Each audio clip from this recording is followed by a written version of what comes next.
Dans ma vidéo précédente, je vous parlais des différences culinaires entre le Québec et certains pays d'Europe. J'y vantais le fait que les Québécois avaient une attirance pour des produits plus raffinés en comparaison avec le reste du Canada et des États-Unis. Mais je glissais du même souffle que l'accès à la malbouffe était cependant très facile dans la province, du fait de son emplacement géographique et que par conséquent, faire des mauvais choix alimentaires était possible. C'est le sujet de la vidéo d'aujourd'hui que je vais faire assez courte, je vous rassure. Bonjour à tous! Les habitudes alimentaires au Québec ont évolué au fil des ans. D'un côté, elles se sont raffinées, comme je le disais un peu plus tôt. J'en veux pour preuve la disponibilité toute l'année de fruits et légumes frais, viande, poissons et tous ces produits fins issus du terroir ou de l'importation. Mais de l'autre, l'alimentation au Québec suit la tendance nord-américaine, voire généralisée dans les pays de l'OCDE, qui fait que l'on consacre de moins en moins de temps à la préparation des aliments à la maison, en particulier la semaine. Cela a pour conséquence l'augmentation constante dans l'alimentation des Québécois des repas pris au restaurant et des aliments préparés et transformés. Les raisons derrière sont multiples et pour n'en citer que quelques-unes, il y a par exemple la publicité constante sur tous les supports, qu'ils soient virtuels ou physiques, l'omniprésence d'enseignes de repas préparés dans toutes les villes du Québec, le manque de temps sur l'heure du midi et avec mon regard d'Européen, l'absence de cantine comme on en retrouve dans certains pays d'Europe dans les entreprises. Quelles que soient les raisons, les chiffres sont là pour rappeler la triste réalité. Au Canada, le taux de personnes obèses est de 28 %, plaçant le pays au 34e rang mondial.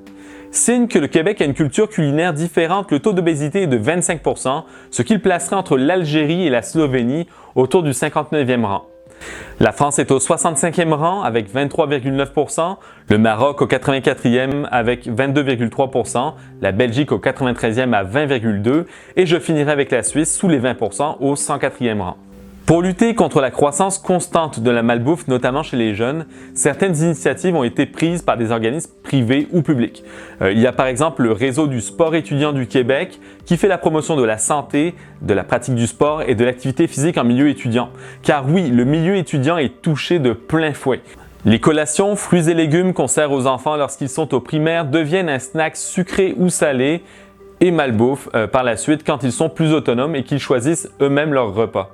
Si des voix s'élèvent de plus en plus pour taxer la malbouffe, le gouvernement pour l'instant continue de faire la sourde oreille. Au Québec, comme dans le reste de l'Amérique du Nord, vous payez par exemple les boissons gazeuses moins cher que l'eau ou le lait.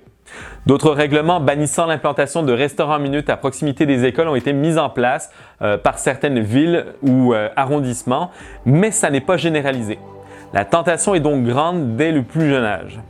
En tant qu'adulte, même si nous sommes conscients des impacts de la restauration rapide sur notre santé, c'est souvent la facilité qui l'emporte sur la raison.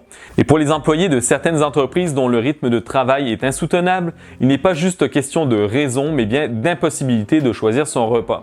Avant de quitter l'entreprise pour laquelle je travaillais précédemment, il y avait tellement de réunions dans une journée que la haute direction a décidé de faire ces réunions sur les heures de repas, les fameux lunch meetings.